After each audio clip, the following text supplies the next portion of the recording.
네, 안녕하세요. 그린시드 체리입니다. 오늘은 25년 6월 9일이고요. 버건디 포스팅을 오랜만에 해봅니다.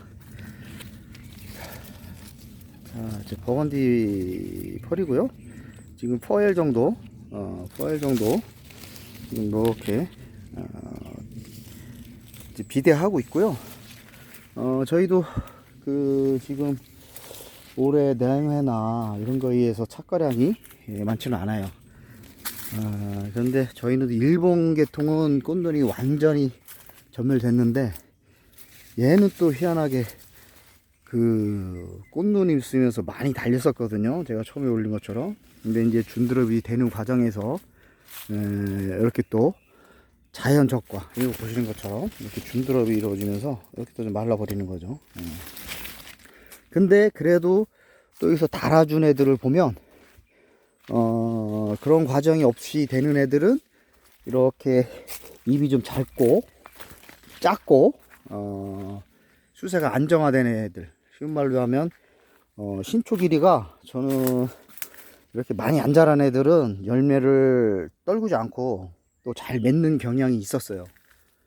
그건 뭐냐면 지금 생식성장으로 빨리 전환하려고 하는 영양성적보다 크지 않는 애들은 열매가 이렇게 잘 옵니다. 근데 신초가 막 자라고 이런 애들, 이거죠. 제가 이제 끝순을 좀 집어줬는데 너무 센 애들은 열매가 없죠. 근데 이렇게 좀 작게 나온 애들, 이렇게 작은 애들은 열매를 달아요. 그래서 버건디 펄은 결론적으로 어떻게 빨리 영양 생장을 시키느냐, 그게 이제 관건인 것 같아요. 즉 영양 생장을 하려면 빠르게 안정화를 해야 되는데, 이렇게 아이고 이쪽은 조금 달린 대로 한번 가볼게요. 이런 식으로 지금 버건디 펄이 익어가고 있는데 포엘에는 아직 못 미치고 있어요. 이렇게 익어간 열매가 조금 달린 애들을 보면 이렇게 좀 안정화된 애들, 수세가 이렇게 안정화된 애들이 지금 열매를 달고 있습니다. 그렇기 때문에 얘들을 빨리 안정화시키고 한다면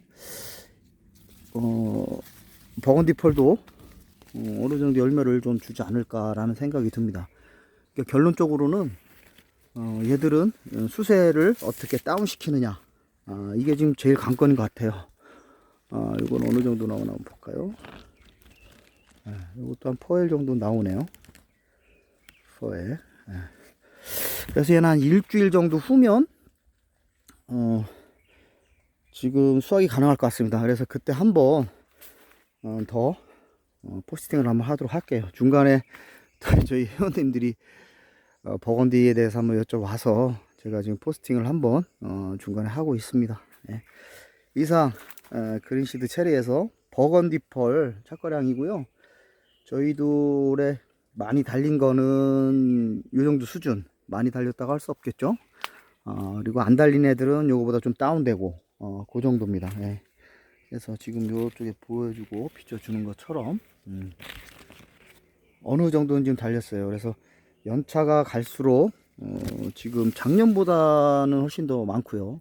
올해 이제 냉해나 여러 가지 그런 점에서도 조금 더 착과량을 보여주는데 그래도 아직 만족하지는 않다. 그래서 얘들을 착화시키고 하는 거는 어떻게 수세를 안정화시키고 여러 가지 방법이 있잖아요. 뭐 당근도 있고 끝순을 접어주고 그다음에 얘들을 그리고 여기도 이제 또 여기다 거름을 좀 했는데 이런 질소질 NPK 이런 거는 절대 주면 안 될 것 같습니다.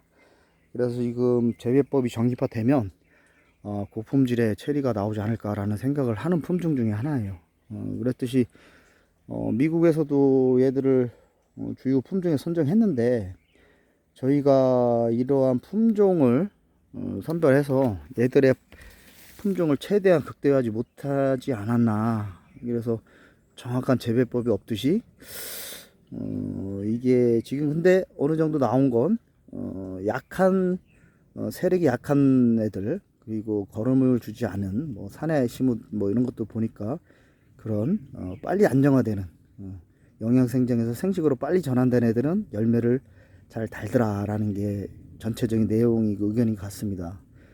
그래서 이러한 재배법으로 간다면 좋은 결과가 있지 않을까라는 그런 생각을 좀 해보고 있어요. 예.